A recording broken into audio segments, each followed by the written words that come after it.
Okay guys, in this session we have discussed about the recount text. Nah, jadi recount text ini adalah salah satu pelajaran yang saya gunakan dalam modul ajar saya untuk proses pembelajaran di kelas 10. Oke, mari kita bahas tentang recount text. Recount text is a text to retell past event or someone's experience. Jadi recount text itu adalah teks yang menceritakan kembali, retell, menceritakan kembali suatu kejadian atau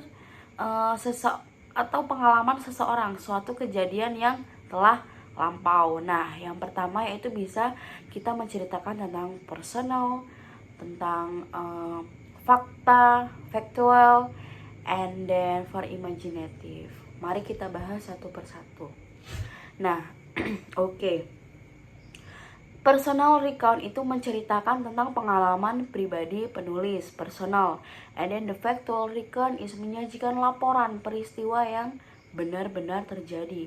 And then biographical recount menceritakan kisah hidup seseorang. Itulah for imaginative recount is menceritakan tentang imajinasi seseorang yang mereka rancang ceritanya sendiri. Oke, nah di sini bagian purpose-nya yaitu apa sih tujuan dari kita mempelajari tentang recount text? Yaitu yang pertama ada to give information of past event, memberikan informasi tentang kejadian yang telah lalu. And then entertain other readers with something experience, yaitu menceritakan kepada seseorang atau pengalaman seseorang ya.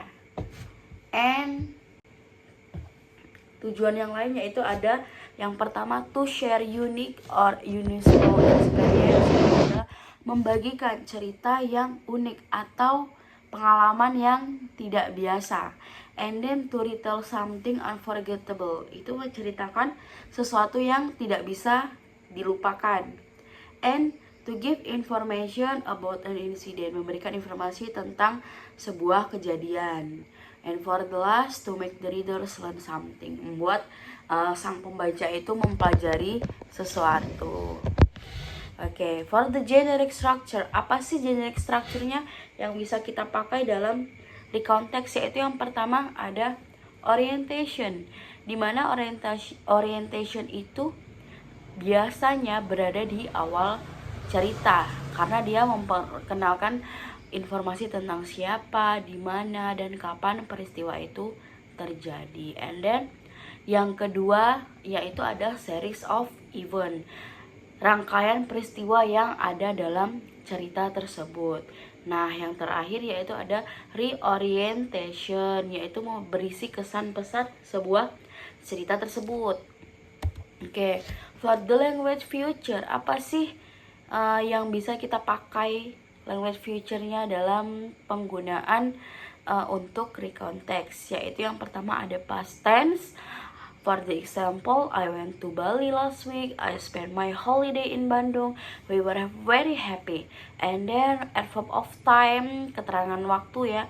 Last week, 2 years ago, 5 months ago. Action verb, play, work, book, and conjunction pastinya dalam sebuah kalimat untuk sangat-sangat digunakan ya. Seperti after that, and then, and finally. Oke.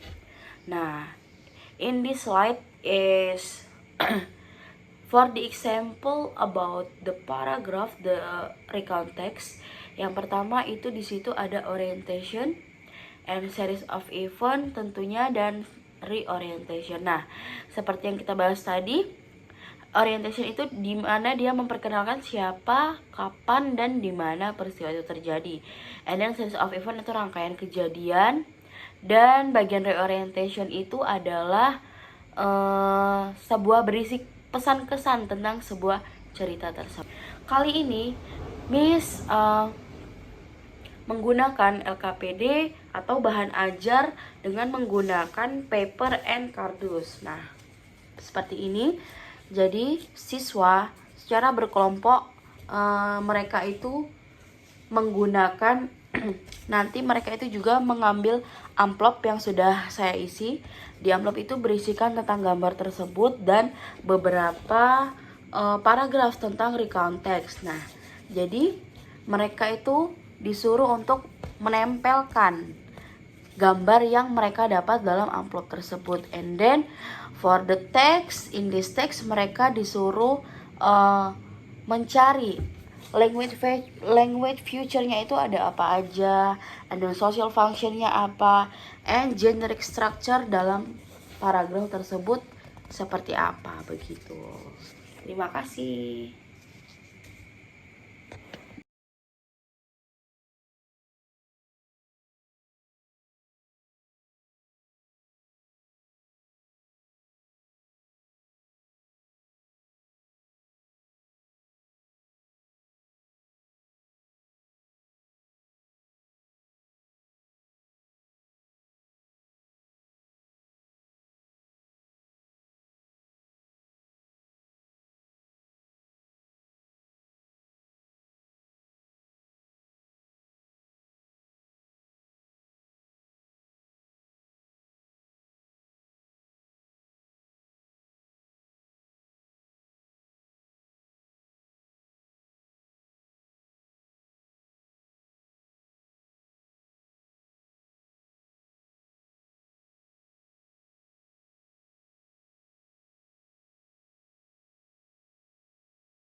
Kali ini Miss menggunakan LKPD atau bahan ajar dengan menggunakan paper and kardus. Nah, seperti ini.